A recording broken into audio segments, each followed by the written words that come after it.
Hello and welcome back to the MMA Split preview show for UFC Vegas 61. Mackenzie Dern taking on Yan Xiaonan in the strawweight division headliner. Bit of a weird placement for this card, not going to lie. We just had a week off. We're about to have another week off. This is the card that's sandwiched in between, but it's a fun little card. With me to talk about it, give a little breakdown, give a little preview is my producer, as always, Josh. I am, of course, Matt. I said Oh, my producer, like I own you, the producer of the show. You are your own producer. nobody owns me. Except these fucking edibles. If you watched our last video, that would make sense. I think my eyes tell the whole story. That's all the explanation anyone needs right now. Yeah, my eyes are pretty fucked as well. I'm not as stoned as you, but I'm too stoned to fill in the gaps when you were too stoned. So this is going to be a great show. And it's also not a pick show, which seems to be terrible for our viewer numbers at the moment. Judging from last week's video, or our last preview show video instead of a pick show, dramatic dip in numbers. Apparently, you guys just want to see the competition.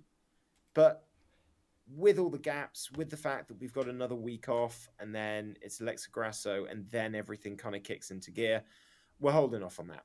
Partly because we're also still missing Sly, who we're going to basically almost stop introducing as somebody missing this point. It's like at a certain point, it's like, are you missing or are you just gone?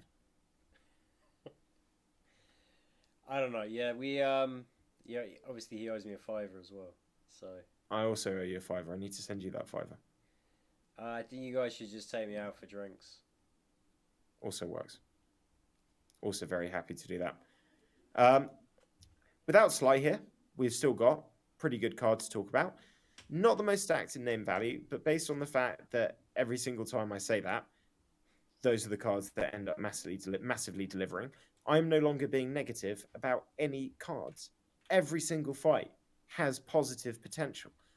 Adding some positivity into this show from now on. Very, very, very Well, let's be exciting. honest. This And it's quite a talented. It runs quite deep for talent, is what I wanted to say. Can't get my words out. it is. I do have a question though. Who was Sadiq Yusuf meant to fight? Yeah, I wasn't. It was like a couple of weeks ago, but he was supposed to fight Chikadze, and Yeah, that's what's missing here. so I don't know if he was I supposed to bet. have another opponent for this week, because the debutant, damn, what was it? He had a pretty good nickname, considering how dumb his name is. Don Shanus, Don Shameless Shanus, or Shameless Don It's Shanus. not bad. It's a good nickname. Use what you got. Yeah, and I mean, It's 12-3. out of curiosity, was Sadiq Yusuf versus Giga Chikadze originally meant to be like the main event for this card? No, Do we this think? that was supposed to be a couple of weeks ago. What card would that have been? Oh, Sandhagen versus Song. Possibly, yeah. I think. Either Yeah, way, yeah, yeah. I think you probably would win that one. Yeah. that's the one thing I thought about this card straight away. Is like whoever Sadiq Yusuf was meant to fight probably would have made this an even better card because then you look at those top four fights and think, damn. Whereas I know nothing about Shameless Shanus. Suppose I'm going to learn. But let's start with the main event. Let's talk Mackenzie Dern. Let's talk Yan Xiaonan. Before we do that, guys, anybody watching, please do like the video. Feel free to leave comments. Subscribe if you are not already subscribed. Even if your comments are negative, despite me getting a bit defensive when we did have a negative comment on last week's show, we will appreciate the feedback. Striker versus grappler. Not just a grappler, possibly the best female jiu-jitsu practitioner we have ever seen in the UFC. What are your thoughts on this one, Josh? I think that Yan is a fucking great fighter. Her only losses, or I think the only losses I can think of right now, Mahina Rodriguez and Carla Esparza, current champ. That Rodriguez fight was a little suspect as well. So it'd be weird to counter out, but Big Mac's just so fucking dangerous.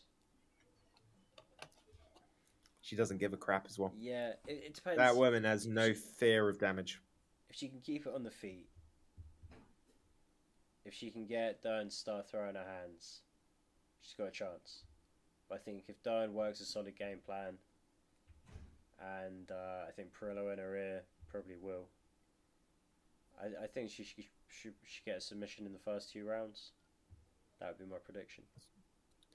That's a bold pick. She's You can very make bold aggressive. picks when we're not writing them down. That's what I know. Yeah. I know. Here's my thoughts on this. I'm I think call some Mackenzie draws Dern should. today. I'm not. I'm feeling Mackenzie Dern as well, but here's the thing. She's super aggressive, and a lot of her clinching comes from and takedowns come from the fact that she just is willing to go into the fire, trade punches, get close, and then work her best skill. I don't know if that's the best way to get Yan down to the ground because her footwork's really good. She moves well. She doesn't tend to stay in one place. I feel like if Mackenzie Dern just tries to blitz her, I think she's going to be quite disciplined about pivoting, angling off, staying away from that and picking her shots. She is going to have a height and reach disadvantage. I think she's going to be a little bit smaller. But when you look at like the Carla Esparza fight, I feel what Carla did really well there is she kind of got Yan to move forward and try and engage with the strikes, and then she was timing the takedowns underneath. And I still feel like that's kind of the best way to approach Yan is, the counter shot. I can see that, yeah. And I mean, we've talked about this a lot with Mackenzie Dern is the thing that she really like. I love to see the boxing being improved, and that's obviously something that has to happen if you want to be an elite level fighter, even if your jiu-jitsu is that good. But you got to work on the wrestling as well. The big letdown for her in the Rodriguez fight was that she just couldn't really get the fight down to the ground. And we know, again, from Carla Esparza, that you can get Rodriguez down to the ground if you have those skills. So I don't know what she's been working on. It's her second main event. She lost the first one, but she's confident. She's got a couple of wins since then. I feel like she should win this. But like you say, if she doesn't get that submission in the first 2 rounds, I think that's when Yan starts taking over. Yeah, it's not. I still going to call her Big Mac, but she completely reinvented herself as a fighter. Her cardio was better, but still, I don't think her tank's going to be able to match Yan's pace. I don't think it would matter. And even if it does go to a decision, I think she will probably win the first 2 rounds, unless she completely gets taken out of the game. But I don't think that's going to happen. That's how I would outline the biggest kind of counter threat. Yan's best kind of chance would be, like we say, to kind of just sort of take Mackenzie out of a game, be slick. She definitely has the much better footwork. Definitely looks a much more poised kind of fighter. Still, crazy thing is, man, she's coming off 2 losses. Yeah, this was a big prospect. She could be about to go 0-3 in her last 3 fights. And I do wonder if confidence comes into this as well, because they both lost. It's easy. And the other one was to the current champ, so like it's kind of aged well. Yeah. Although no, I'm not saying to get a title shot. I'm not disagreeing with you. I'm just saying that form is a real thing, and the confidence that you have coming in 5-1 compared to coming in 5-3, having lost your last 2, that's a factor. And the one thing I'd say, Mackenzie Dern always knows, even if the fight's going bad for her for 4 rounds, that there's the possibility that she can snatch something up. Oh my god, of course. I'm talking about like it's a 3-round fight. Yeah. Well, do they both got a slower pace across the first 3? I don't know. I still think the earlier the fight is, the better the submission chance for Big Mac. So. Has Yan ever gone 5 before? I know she hasn't in the UFC. I'm just wondering if she has before the UFC. Can I have a look at her record now? Good question. No. In fact, she'd only ever had 1 fight go the full 3 before she got into the UFC. yeah, 6 straight wins in the UFC, and then she Actually, I loses think that to that Esparza and decision was Rodriguez. a 2-round fight as well.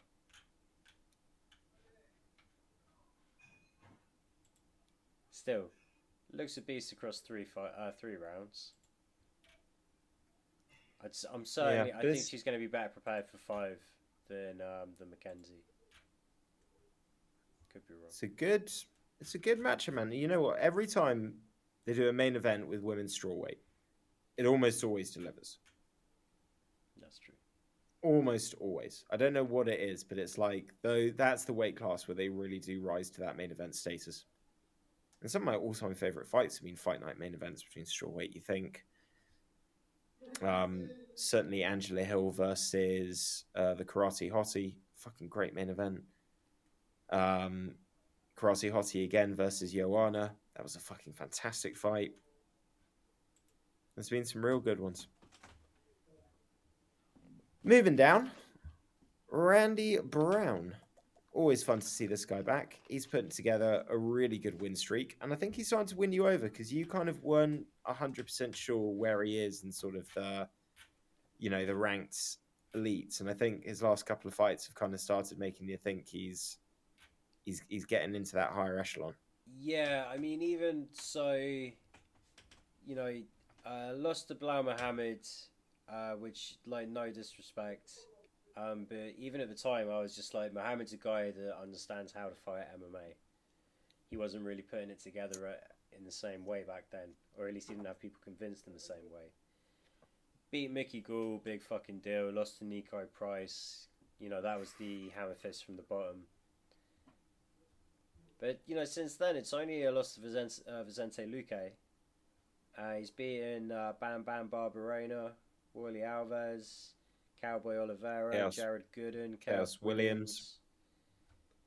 Yeah, He's beating all it's the people you'd want to beat. respectable. I mean, apart from Tim Means, he's beating everyone you'd want to beat. He's not ranked at welterweight, basically. Yeah. And really starting to put it together. He's long, he's tall, he uses his range well. He starts, he doesn't always start fights brilliantly, but once he starts getting into the flow and feeling it, he's a real dangerous guy to deal with. Trinaldo, though, is ageless. We've just had a whole weekend of ageless men doing well. I mean, 44 years old, this guy still consistently wins fight. Beat Danny Roberts in his last fight, beat Dwight Grant. Okay, he lost to Muslim Salikov, still a decision. Before that, knocks out Jai Herbert, beats John McDessie. I mean, this guy isn't just like, you'd think maybe at his age, okay, maybe at best, maybe he's 500. Sticks around 500, it keeps his job. No, he's winning more fights than he's losing. Yeah. It's and it's insane. Again, fights that he might have been the underdog in. I think he's certainly the underdog in this one. If we were picking, I wouldn't be picking him. I wouldn't be surprised if I was wrong, but I'd be confident picking against him. Yeah, this is a real test for Randy Brown. This is that pass this test and you can start getting ranked guys again kind of fight. Definitely. Trinaldo, he's got some real fucking power. He is impossible to put away. Just a real fucking nightmare. He is old as fuck, but we've been saying that for too long. Eventually the wheels are going to come off, but I'm not going to try and predict when. You'd be an idiot to predict it's this one. No. He's taken a lot of up-and-coming scalps in his last few years, Trinaldo. Still, let's move on. You'd back Randy, go ahead. Though, wouldn't you? If we were doing a pick show, I'd go Randy, but we're not doing a pick show, so I just get to enjoy the fights.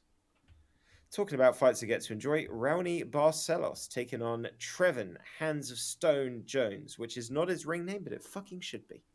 It's 5-star, isn't it? Yeah, which is still pretty good. Yeah, but Duran's is good too. Just with the last name Jones, it's such an easy rhyme. Yeah, and again, this is a fight I think Barcelos should be winning. He is the much more well-rounded threat, better stand-up guy. Jones has got some power as well, though, and that's the thing. Barcelos does like to mix it up, and he will sit on his shots. It's a good opportunity to get countered occasionally. I think he's quite smart about the way he mixes things in. He is a good fighter, but Jones, you don't know. You don't want to run the chance that he gets lucky, right? How much does he adapt the game plan? Yeah. Also, it's a real pressure cooker for both guys. They're both coming off two fight win losing streaks, matched up. You look at the ages, it kind of makes you think loser might be going home. Yeah, well, I think probably more likely for Jones. I think I think Barcelos has had good moments, has looked pretty good in the UFC. I think Timur Valiev is a good fighter. They've both, well, actually, Jones beat Valiev, but it went down as a no contest. So that was the fight he was losing until he knocked him out with aforementioned power. Yeah, Victor Henry. So, yeah, to be honest, mate, yeah, it depends what his contract's on. I've said that before. If you didn't ask for too much money previously, it kind of buys you an extra life these days. If you're on True. decent money, they're looking for reasons to cut you. So, Yeah, but they're not short of names at bantamweight right now. also very true. Mm. Good fight though. Um, Sadiq Yusuf is fighting a guy I know nothing about. I love Sadiq Yusuf. He's great fun. I have no idea what to expect from Yeah, I this mean, fight. Jesus, he He was supposed to should be fighting win. Chikadze, so He should win, but this is a big this is one of opportunity those for things Sheamus. where, yeah, and for Sadiq, this is horrible because you got to fight a guy that there's not going to be loads of high level tape on. All the expectation is on you to not just beat this guy, but to smash this guy. And even if you end up winning a close fight, it might actually take you further back than you would have been if you were actually fighting Chikadze. So, yeah, this is a weird one. This is This, need the paycheck territory. hey, listen, you got to fill the spot. But I just keep thinking, like, how good would this card have been if we had this and him versus Chikadze? Oh, for sure. That would have Yeah. made this card ridiculous. Um, Let me also, I don't have too many feelings about Castaneda versus Daniel Santos. Tell me your emotions on this one. Um, I mean, Castaneda's not bad. Um, got two good wins in the UFC. Who did he lose to? Nathaniel Woods. No shame there. Santos, remind me. Oh yeah, Julio Arce. Us. Yeah, I guess I'm kind of excited to watch Castaneda fight again. I don't really remember too much about Santos. I don't really remember too much about Castaneda. I didn't do my homework because I didn't do picks. Um, yeah, Castaneda's not a bad fighter. So that means we still got a 6 fight. I'm looking at it on the wrong order. Should bring it up on UFC. I've got Mike Davis versus Slava Claus next. This is the fight I think I'm most excited about this weekend. It's going to be a fucking It's great one of fight. Slava Claus is so much fun as long as you don't try and take him down. And I just kind of feel like Mike Davis is not going to try and take him down. I think he's going to stand there. They're going to try and punch each other. And it's going to be a lot of fun. Yeah, we had that great win over Mason Jones. I want to see more of that. Is this his first fight since Mason Jones? I think so. Yeah, he hasn't fought in a year, almost 2 years. Yep. We were supposed to fight. But he's always He's had this supposed to kind of fight. thing of like kind of pulling out of fights. I'm sure for various reasons. I'm not saying anything, but it's been like a bad habit for a while. I think he's been in the UFC since 2019, and he's only got 3 fights to date. Basically a fight a year. So yeah, first fight since 2021. Start of 2021 as well. So yeah, pretty much 2 years. Yeah, that's a weird one. One guy's been out for a while. The other guy's coming off 2 losses. Both guys like to strike. You got to feel like Mike Davis is going to be coming in desperate to make a statement. But There's a reason they've put that card as the starter for the mains, kicking things off on the right note. Yeah, that'll get the crowd going for sure.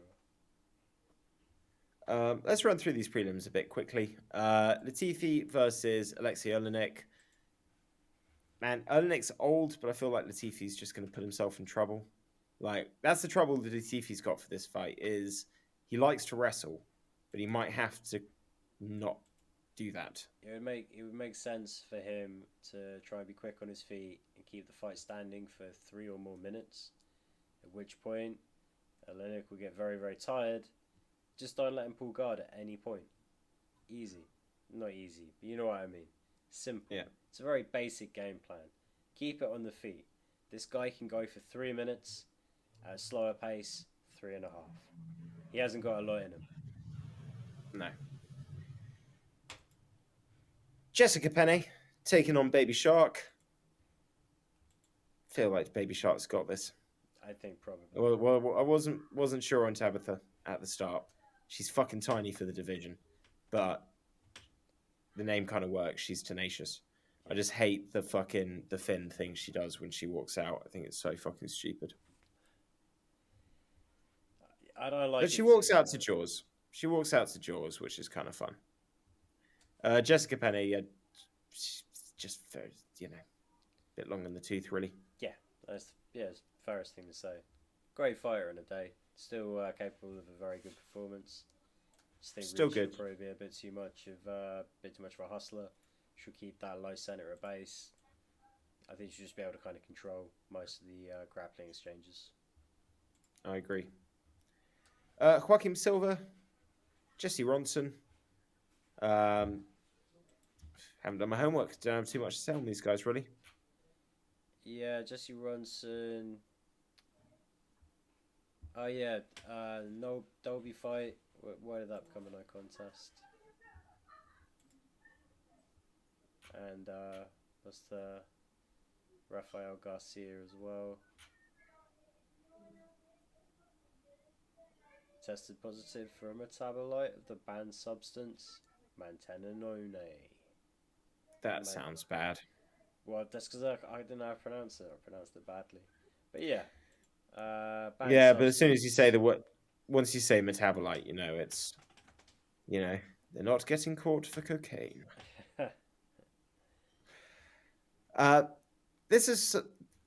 These guys know what they're doing when it comes to ordering these cards, but I find it very strange that we have Joaquin Silva versus Jesse Ronson ahead of both Jotko versus Brendan Allen and Felipe Lins versus Maxime Grisham.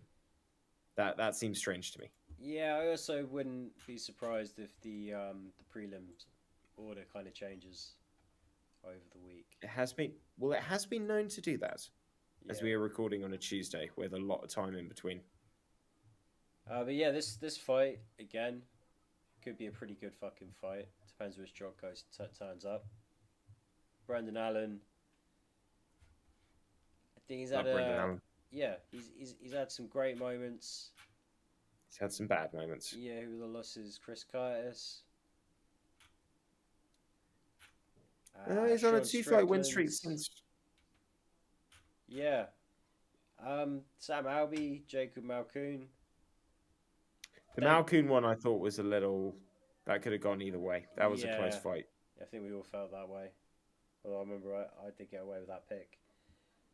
Sam Alvey, still no fucking joke. We have a lot of respect for Smiling Sam. God damn right. No bad words said about that, man. Chris Curtis fight, if I remember, he was winning that fight.